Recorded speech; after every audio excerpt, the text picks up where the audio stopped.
Hoje vou ficar muito machucado por uma coisinha linda. Ela vai partir pra longe daqui na tarde que finda. Ela vai partir pra longe daqui na tarde que finda.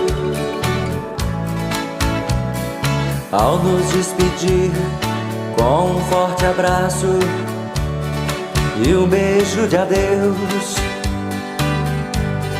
vou esconder meu rosto pra não ver seus olhos fitando os meus.